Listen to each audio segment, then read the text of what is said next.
turunnya Isa merupakan pertanda datangnya hari kiamat. Jadi menguatkan apa tadi yang kita sebutkan tanda-tanda hari kiamat itu. Kemudian surah Az-Zumar diangkat oleh beliau ayat 68 sampai 70 yang bunyinya A'udzubillahi minasyaitonirrajim. Wa nufikha fis suri fasa'ika man fis samawati wa man fil ardi illa man syaa Allah thumma nufikha fihi ukhra fa idahum qiyamun yanzurun wa asyraqatil ardu bi nuri rabbiha wa wudi'al kitabu wa ji'a bin nabiyyina wasyuhada وجيء بالنبيين والشهداء وقضي بينهم بالحق وهم لا يظلمون ووفيت كل نفس ما عملت وهو أعلم بما يفعلون. Yang artinya dan ditiupkan sangkakala, maka matilah siapa yang di langit, siapapun di langit dan siapapun di bumi kecuali siapa yang dikehendaki oleh Allah. Ulama tafsir mengatakan yang tidak masuk dalam meninggal pada saat itu adalah Jibril, Mikail dan Israfil. Jibril pimpinan malaikat, Mikail wakil dan Israfil peniup sangkakala. Kemudian termasuk pemikul arsy Allah yang 8 malaikat yang sudah pernah kita jelaskan pada saat menjelaskan masalah iman kepada malaikat. Kemudian juga masuk dalamnya semua bidadari dan bidadara yang ada di surga, pelayan-pelayan di surga itu juga tidak masuk atau masuk dalam firman Allah kecuali siapa yang Allah kehendaki. Tapi semua manusia, semua jin, semua hewan, tumbuh-tumbuhan ini semua akan hancur. Kemudian ditiup sangkakala itu sekali lagi, maka tiba-tiba mereka berdiri menunggu putusan masing-masing. Dan terang benderanglah bumi atau padang mahsyar dengan cahaya keadilan Rabb-Nya. Dan diberikanlah buku perhitungan perbuatan masing-masing. Dan didatangkanlah para nabi dan saksi-saksi. Dan diberi keputusan antara mereka dengan adil. Sedang mereka tidak dirugikan. Dan disempurnakanlah bagi mereka disempurnakan bagi tiap-tiap jiwa balasan apa yang telah dikerjakannya. Dan Dia Allah lebih mengetahui apa yang mereka kerjakan. Tentu ini menceritakan tentang masalah ditiupnya sangkakala tadi yang pada saat selesai semua tanda-tanda kiamat besar ditiup sangkakala. Itu saksi bahasan kita. Kemudian juga beliau angkat surah Anbiya ayat 47. Jadi saya sekarang mulai berurut dalil yang ditulis oleh Syekh Abu Bakar rahimahullah. Firman Allah tentang mizan, ya, timbangan yang akan dihadirkan pada hari kiamat. Dan mizan ini dalam hadis Bukhari dijelaskan memiliki lisan, bisa berbicara, menghardik orang yang berbuat dosa dan memuji ya orang-orang yang berbuat kebaikan. Surah Anbiya ayat 47 bunyinya A'udzubillahi minasyaitonirrajim wa nadha'ul mawazinal qista liyaumil qiyamati fala tudlamu nafsun syai'a wa in kana mithqala habbatin min khardalin ataina biha wa kafa bina hasibin. Kami akan memasang timbangan yang tepat pada hari kiamat, maka tidaklah dirugikan seseorang barang sedikit pun, dan jika amalan itu hanya seberat biji sawi pun pasti kami mendatangkan pahalanya dan cukuplah kami sebagai pembuat perhitungan. Dalam riwayat lain dikatakan riwayat Bukhari, nanti hari kiamat akan datang orang yang postur tubuhnya kekar dan besar. Kemudian dia datang ke timbangan tersebut lalu dia loncat ke dalam timbangan amalnya, amal baiknya untuk membuat berat, tapi timbangan tersebut tidak akan menilai berat badannya. Padahal pada saat itu hari kiamat ada hadis lain menjelaskan. Kata Nabi SAW, kalian akan dibangkitkan semua laki-laki seperti poster ayahnya Adam 60 siku ke langit. Ya, kurang lebih 27,5 meter, dan semua perempuan 40 siku ke langit seperti ibunya Hawa, ya, 17,5 meter. Jadi orang sangat besar postur tubuhnya, tapi timbangan itu akan diletakkan dalam kondisi adil, tidak akan menimbang kecuali yang Allah suruh, amal baik dan amal buruk saja. Ya. Kemudian dalam ayat yang lain diangkat oleh beliau surah Al-Haqqah ayat 13 sampai 34. A'udzu billahi minasyaitonir rajim fa idza nufikha fis suri nafkhatan wahida wa humilatil ardu wal jibalu fadukkata dakkatan wahida fa yawma idzin waqa'atil waqi'ah wa inshaqqatis samaa'u fa hiya yawma idzin wahiyah wal malaku ala arja'iha wa yahmilu arsya rabbika fawqahum yawma idzin thamaniyah yawma idzin tu'raduna la takhfa minkum khafiyah fa amma man utiya kitabahu bi yamini fa yaqulu ha umqra'u kitabiyah inni dhanantu anni mulakin hisabiyah فهو في عيشة راضية في جنة عالية قطوفها دانية كلوا واشربوا هنيئا بما أسلفتم في الأيام الخالية وأما من أوتي كتابه بشماله فيقول يا ليتني لم أوت كتابيه ولم أدر ما حسابيه يا ليتها كانت القاضية ما أغنى عني مالية هلك عني سلطانية خذوه فغلوه ثم الجحيم صلوه ثم في سلسلة ذرعها 70 ذراعا فاسلكوه إنه كان لا يؤمن بالله العظيم ولا يحض على طعام المسكين. Maka apabila sangkakala ditiup sekali tiup, dan ini saksi bahasan kita karena tadi kita bahas sampai bahasan ini kan. Dan diangkatlah bumi dan gunung-gunung lalu dibenturkan keduanya sekali benturan. semuanya dihantamkan satu sama yang lain. Maka pada hari itu terjadilah kiamat dan terbelahlah langit, karena pada hari itu langit menjadi lemah dan malaikat-malaikat berada di penjuru-penjuru langit. Dan pada hari itu 8 malaikat menjunjung arsy Rabb kalian, Rabbmu di atas kepala mereka. Pada hari itu kamu akan dihadapkan kepada Rabbmu, semua kita akan dihadapkan masing-masing. Tidak ada sesuatu pun dari keadaanmu yang tersembunyi bagi Allah. Adapun orang-orang yang diberikan kepadanya kitab dari sebelah kanannya, maka dia berkata, ambillah, bacalah kitabku ini. Karena ada hadis yang menjelaskan siapa yang menerima kitabnya dengan tangan kanannya, kitab-kitab akan berterbangan seperti kapas, kata Nabi SAW, dan masing-masing akan datang ke orang yang datang ke tangan kanannya, walaupun dia belum baca, dia udah tahu dia akan selamat. Karena bangganya dan senangnya dia mengatakan, ambil kitabku ini, bacalah, isinya pasti baik gitu. Dia mengatakan, sungguhnya aku yakin, belum dia buka, tapi dia yakin bahwa sungguhnya aku akan menemui hisab terhadap diriku, aku akan berhasil lolos, karena sudah jalan di dalam tangan kanannya. Maka orang itu berada dalam kehidupan yang diridhoi dalam surga yang tinggi, buah-buahannya dekat. Kepada mereka dikatakan, makan dan minumlah dengan sedap, disebabkan amal yang telah kalian kerjakan pada hari-hari yang telah lalu. Adapun orang-orang yang diberikan kepadanya kitab dari sebelah kirinya, jadi ini dengan sendirinya kita tidak bisa nolak. Mudah-mudahan termasuk kita orang yang menerima tangan kanan. Maka dia berkata, wahai alangkah baiknya kiranya tidak diberikan kepadaku kitabku ini, dan aku tidak mengetahui apa hisab terhadap diriku. Jadi dia sudah tahu dia akan ke neraka. Wahai kiranya, jadi dia berkata, semua orang yang terima dengan tangan kirinya buku berkata, wahai kiranya kalau kematian awal di dunia waktu saya mati, itu sudah menyelesaikan segala sesuatunya. Coba waktu mati dan tidak dibangkitkan lagi ya, itu harapan mereka.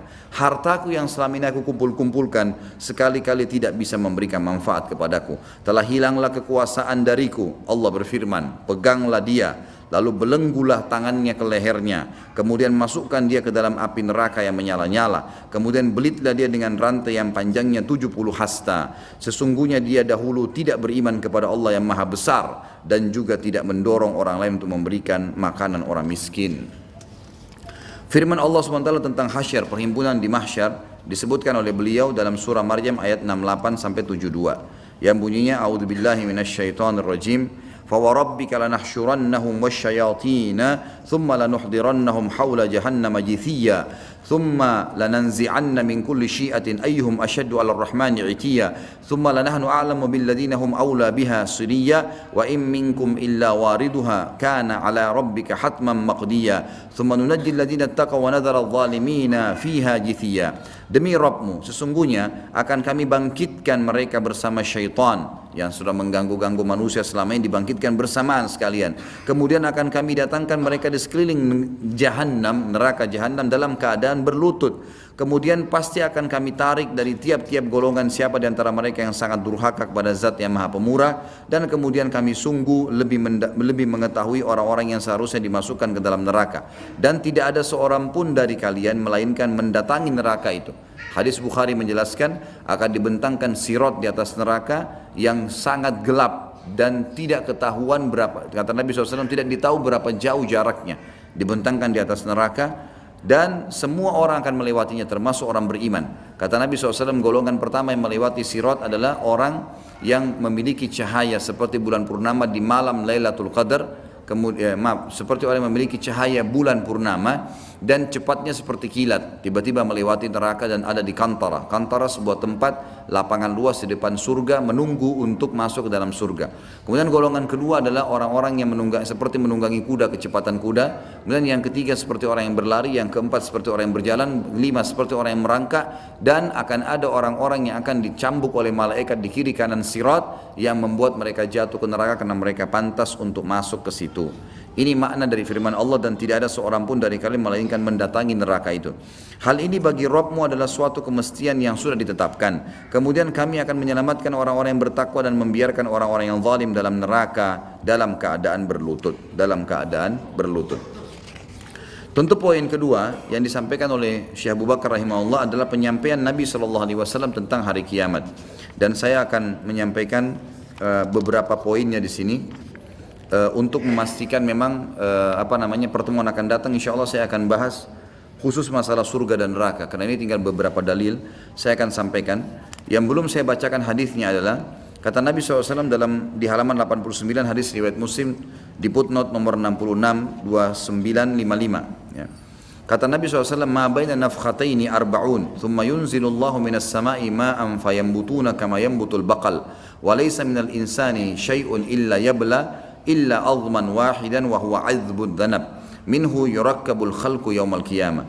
Jarak waktu antara dua tiupan trompet, penghancuran dan pembangkitan adalah 40. Ulama hadis berikhtilaf masalah ini, 40 hari, 40 tahun, ya 40 waktu, ini Allahu alam. Kemudian Allah menurunkan air dari langit, maka seluruh manusia tumbuh sebagaimana tumbuhnya sayuran. Tidak ada sesuatu pun dari jasad manusia melainkan hancur kecuali sepotong tulang, yaitu tulang ekornya. Darinya lah semua manusia diciptakan ulang pada hari kiamat. Kemudian juga Nabi SAW pernah berkhutbah dalam hadis Muslim, riwayat Imam Muslim nomor 2660. Ayuhan nas, innakum mahsyuruna ila rabbikum hufatan uratan gurla, ala wa inna awwal al-khalqi yuksa Ibrahimu alaihi salam, ala wa innahu sayuja'u bi rijalin min ummati fayu'khadu bihim dhata shimal, fa aqulu ya rabbi ashabi, fayaqulu innaka la tadri ma ahdathu ba'dak. Wahai sekalian manusia, sungguhnya kalian pasti akan dihimpunkan di mahsyar di hadapan Rabb kalian dalam keadaan telanjang kaki, telanjang badan dan tidak bersunat. Dalam riwayat Imam Muslim yang lain disebutkan, Aisyah berkata, ya Rasulullah, kalau begitu laki-laki perempuan akan saling lihat melihat. Kata Nabi SAW, bukan waktu itu Aisyah, bukan lagi seperti apa yang kau bayangkan. Jadi orang sudah tidak memikirkan lagi melihat aurat orang lain, gitu kan? Seperti kasus teman-teman kalau sedang terjadi misalnya Jakarta lagi diserang dengan musuh dan orang lagi dibantai sana sini. Kemudian ada orang jalan telanjang lari di pinggir jalan, masih ada sempat orang memikirkan masalah syahwatnya? Sudah tidak mungkin. Atau terjadi kebakaran yang luar biasa, dia akan terbakar, dia berusaha menyelamatkan dirinya. Keadaan pada hari kiamat lebih dahsyat daripada itu. Ketahuilah bahwa sungguhnya orang pertama yang diberikan pakaian adalah Ibrahim alaihissalam, dan ketahuilah bahwa sungguhnya nanti akan didatangkan beberapa orang dari umatku, lalu mereka diseret ke kiri. Maka pada saat itu aku berkata, ya Rabb, itu adalah para sahabatku. Maka Allah menjawab, sungguhnya kau tidak tahu apa yang mereka lakukan sepeninggalmu.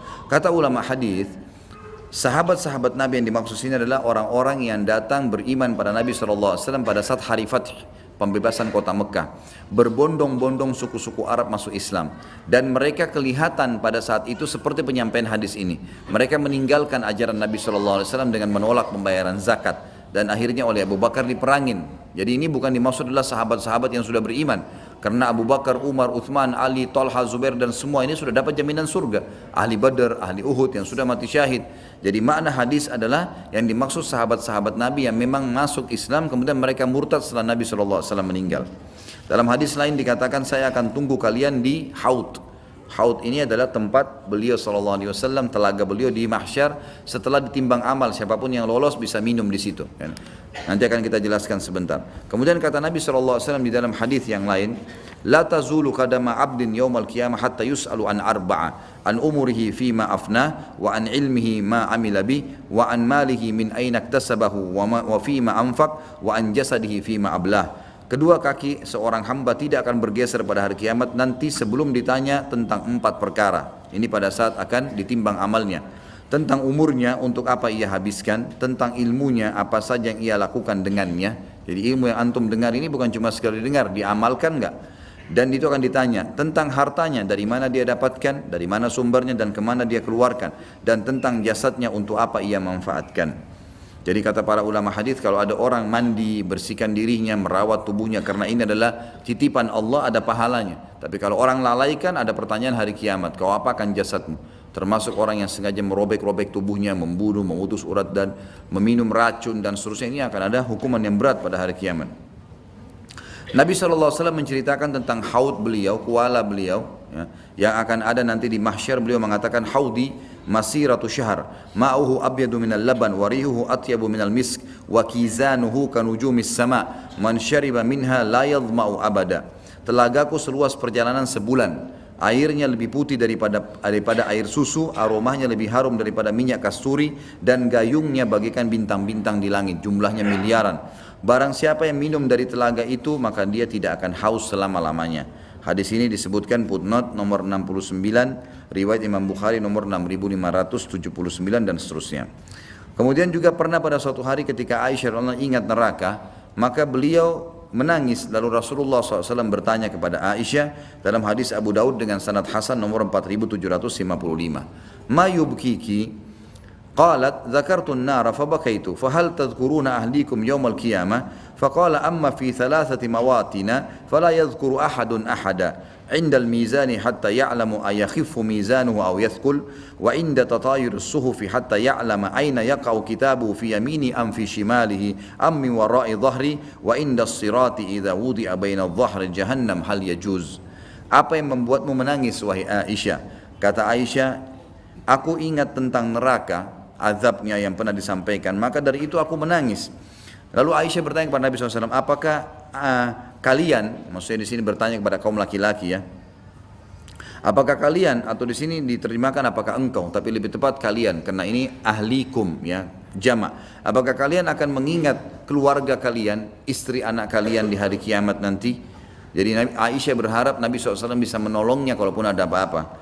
Beliau menjawab SAW, adapun pada 3 tempat berikut ini tidak ada seorang pun yang ingat kepada orang lain, termasuk Nabi SAW, para nabi-nabi pun, yaitu ketika berada di sekitar mizan, timbangan amal, sampai ia mengetahui apakah timbangan amalnya ringan atau berat, gitu kan.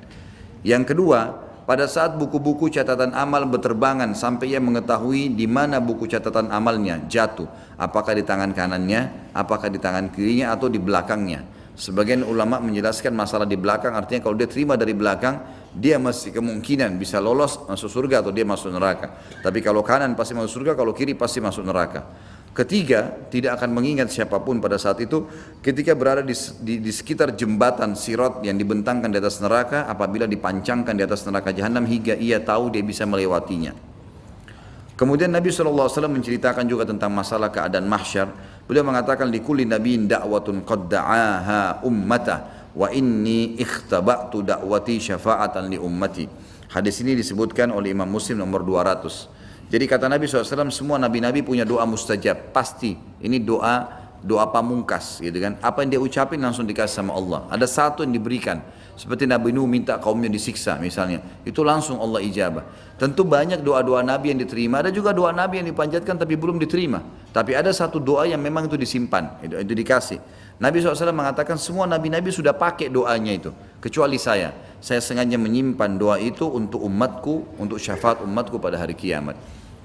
Kemudian ini menceritakan tentang kita akan interaksi sama Nabi, ada haud, ya, ada pertolongan dari Nabi SAW, syafaat dan seterusnya. Kemudian beliau mengatakan juga dalam hadis Ibnu Majah nomor 4308, ana sayyidu waladi Adam wala fakhr wa ana awwalu man tanshaqqu anhu al-ard yaumal qiyamah wala fakhr wa ana awwalu syafi'in wa awwalu musyaffi'in wala fakhr wa liwa'ul hamdi bi yadi yaumal qiyamah wala fakhr. Aku adalah pemuka cucu-cucu Adam pada hari kiamat. Perkataanku ini bukanlah kesombongan. Dan aku orang pertama yang dibangkitkan dari bumi. Perkataan ini bukanlah kesombongan. Aku adalah orang pertama yang memberi syafaat, pertolongan, dan orang yang pertama yang syafaatnya dikabulkan. Karena perkataan ini bukanlah kesombongan, dan bendera hamd, pujian ada di tanganku pada hari kiamat kelak. Perkataanku ini bukan kesombongan. Hadis Muslim yang lain berbunyi, kata Nabi SAW, tahukah kalian bagaimana manusia mengenalku pada hari kiamat? Sehingga memang aku memang jadi pemimpin anak Adam dan tidak ada kesombongan di situ. Para sahabat mengatakan Allah dan Rasulnya lebih tahu. Maka kata Nabi SAW, manusia nanti akan kepanasan di mahsyar, dibangkitkan dalam kondisi tenggelam dengan keringatnya masing-masing. Ada yang sampai kakinya, ada yang sampai perutnya, ada yang sampai dadanya, ada yang tenggelam dengan keringatnya sesuai dengan kadar dosanya. Karena jenuhnya manusia menunggu lama, maka mereka pun mendatangi Adam lalu berkata, kau manusia pertama, kau lah ayah kami. Ya mohonlah kepada Allah agar datang mengadili kami, baik kami ke neraka atau ke surga. Mereka belum tahu neraka karena panasnya pada saat itu. Lalu dalam riwayat lain ditambahkan adalah Nabi SAW mengatakan karena matahari cuma berjarak 1 atau 2 mil dari mereka, gitu kan. Jadi ini bahasa 1-2 mil ini memang dalam hadis lafadznya begitu. Mil sangat dekat sekali. Ya sekarang saja bisa dikatakan jutaan mil mungkin ya, bahkan lebih daripada itu, sudah panasnya luar biasa. Bagaimana kalau seperti keadaan tadi yang disebutkan? Maka Adam pun berkata, saya sudah, hari ini Allah murka, belum pernah murka sebelumnya, dan saya sudah membuat kesalahan. Saya dulu dilarang memakan buah lalu saya makan, gitu kan. Maka saya tidak berani, diriku sendiri, coba pergi ke Idris, lalu pergilah ke Idris. Idris juga dipuji-puji, tapi Idris tunjuk, cobalah pergi ke Hud, Saleh, Shu'aib, Ibrahim, Nuh, dan seterusnya, sampai tiba di Isa, dan Isa alaihissalam, kata Nabi SAW, tidak menyebutkan kesalahannya, dan dia cuma mengatakan, cobalah pergi kepada Muhammad. Lalu mereka pun datang kepada saya, dan pada saat itu, kata ulama hadis, suara orang-orang terbentang yang sedang bicara sama Nabi ini, terkenal semua orang di mahsyar, miliaran manusia dan jin mendengarkannya. Lalu mereka berkata, wahai Muhammad, engkaulah engkaulah Nabi terakhir. Allah menutup kenabian di tanganmu. Lalu disebutkanlah kelebihan-kelebihan Nabi SAW, yang akhirnya membuat orang-orang di mahsyar semuanya tahu, oh ini Nabi terakhir. Karena mereka belum pernah ketemu, gitu kan. Dikenallah Nabi SAW, disebutkan semua kelebihannya. Allah memberimu kitab, ya, Allah jadikan engkau dengan umatmu menjadi saksi buat umat-umat selainnya. Maka mintalah kepada Allah supaya Allah datang menghakimi kita, gitu kan. Kita ke surga atau ke neraka. Maka Nabi SAW mengatakan, ana lahu, saya pemiliknya, saya pemiliknya. Lalu saya pun menuju ke bawah singgasananya Allah, arsy-Nya Allah, dan saya sujud. Dan Allahu a'lam berapa lama saya sujud. Dan Allah subhanahu wa ta'ala membuka kepada saya kalimat-kalimat hamd, puji-pujian yang belum pernah dibukakan untuk orang-orang sebelumku. Lalu kemudian aku mendengar suara dari langit mengatakan, Allah berfirman, ya Muhammad irfa' ra'sak washfa' tushfa'. Hai Muhammad, angkatlah kepalamu, berikan syafaat pertolongan dan kau akan diterima. Lalu di sini beliau memberikan dua syafaat, syafaat ammah dan syafaat khassah. Ya, syafaat kubra dan syafaat sugura, banyak istilah yang digunakan. Tapi yang jelas ada syafaat umum agar Allah mengadili semua manusia pada saat itu dan jin. Dan ini syafaat Nabi SAW untuk semuanya. Yang kedua syafaat yang khusus untuk orang-orang yang beriman saja. Pertolongan Nabi SAW bila ada orang beriman yang kurang amal solehnya, lalu Nabi SAW membantunya dan seterusnya, ditolong oleh Nabi SAW. Inilah yang disebutkan dalam hadis tadi tentang masalah syafaat Nabi SAW. Lalu dalam hadis yang lain, ini kita diingatkan oleh Nabi SAW agar kita berusaha setiap hari meminta surga dan jauhkan diri dari api neraka. Karena kejadian kiamat pasti terjadi. Nabi SAW sampaikan di dalam hadis riwayat Tirmidzi nomor 2572, Ibnu Majah dalam 4340 dan Nasai nomor 5521, Ibnu Hibban, Al-Hakim, dan ini dengan sanad yang sahih. Kata Nabi SAW, man sa'ala al-jannata thalatha marratin qalatil jannah, Allahumma adkhilhul jannah, wa man istajara minan nari thalatha marratin qalatin nar, Allahumma ajirhu minan nar. Barang siapa yang memohon surga 3 kali dalam sehari, maka surga akan berkata, ya Allah masukkan ia ke dalam surga. Dan barang siapa yang memohon diselamatkan dari neraka 3 kali, maka neraka akan berkata, ya Allah selamatkan dia dari neraka. Yang ketiga, bukti bahwasanya secara nakli memang ada, ya, kiamat terjadi, iman dan keyakinan yang kokoh jutaan para nabi, rasul-rasul, para hukama, maksudnya kalau digabung jumlahnya jadi jutaan. Orang-orang bijak, para ulama dan para hamba Allah yang saleh kepada tentang kejadian hari kemudian dan kepada segala yang berkaitan dengannya. Ini kurang lebih dalil-dalil naklinya. Saya akan baca beberapa poin dalil akli. Yang pertama, kekuasaan Allah. Secara akal kiamat itu akan terjadi. Kekuasaan Allah untuk menghidupkan kembali makhluknya sesudah mereka mati. Sebab menghidupkan kembali itu tidak lebih sulit daripada menciptakannya pertama kali tanpa ada contohnya. Artinya membangkitkan pasti lebih gampang. Sebab menghidupkan, menciptakan dari awal lebih sulit. Secara akal mestinya bisa diterima itu. Yang kedua, tidak ada sesuatu pun yang ditolak oleh akal sehat tentang kebangkitan kembali dan pembalasan. Sebab akal sehat itu tidak akan menolak kecuali dalam hal yang mustahil, seperti adanya sesuatu yang berlawanan atau bertemunya dua hal yang bertentangan, sedangkan kebangkitan hari kiamat dan pembalasan sama sekali tidak termasuk dalam hal itu. Bisa dijelaskan di poin ketiga, adanya hikmah kebijaksanaan Allah SWT yang tampak pada perbuatan-perbuatannya, pada makhluk-makhluknya, dan yang tampak pada setiap aspek dan sendi kehidupan, dan kenyataan-kenyataan ini tidak mungkin kalau tidak ada kebangkitan kehidupan kembali bagi makhluk itu, makhluk ini sesudah kematian mereka, dan tidak mungkin kalau kehidupan ini berakhir lalu amal perbuatan baik dan buruk mereka tidak diberi pembalasan.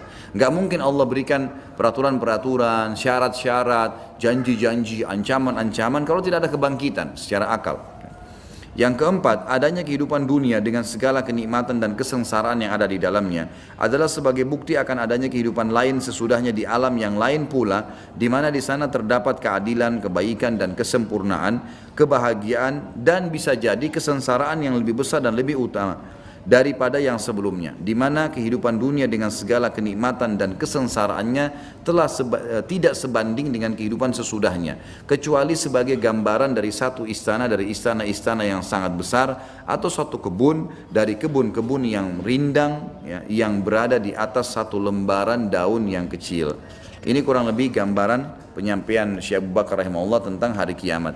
Tentu di hari kiamat juga teman-teman sekalian ada banyak dalil yang menjelaskan ragam manusia yang akan dibangkitkan.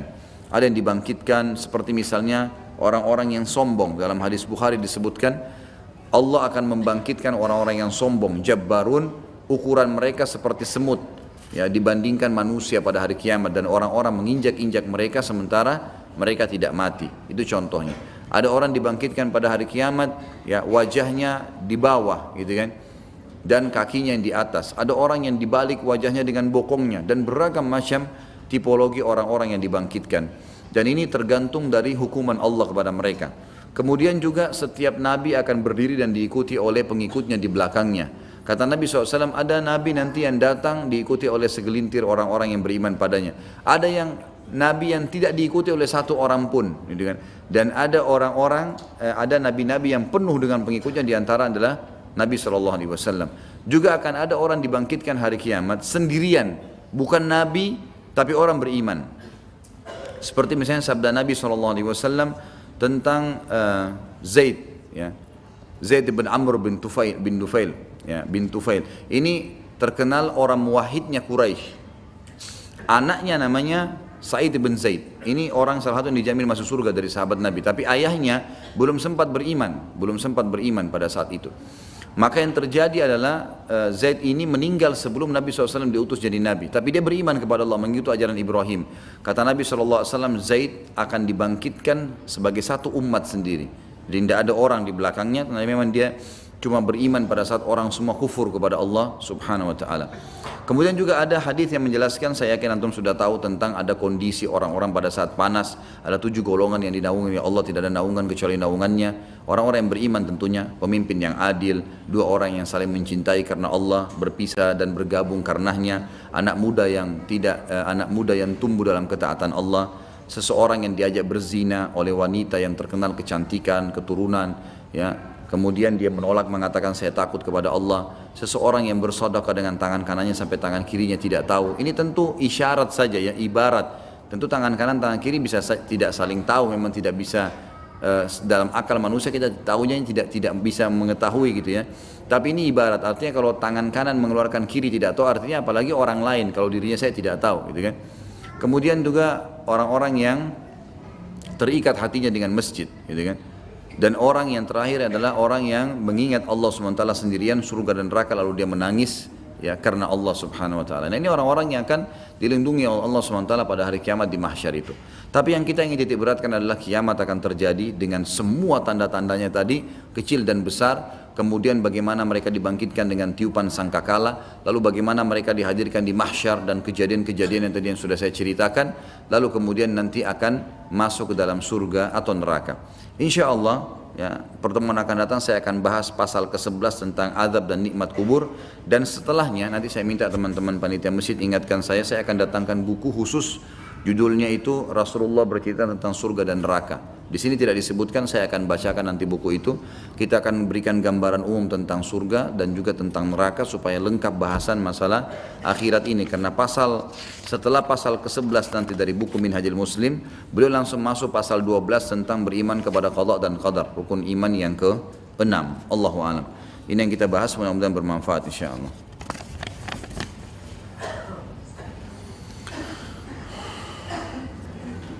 Baik, mudah-mudahan sesuai dengan tema ya.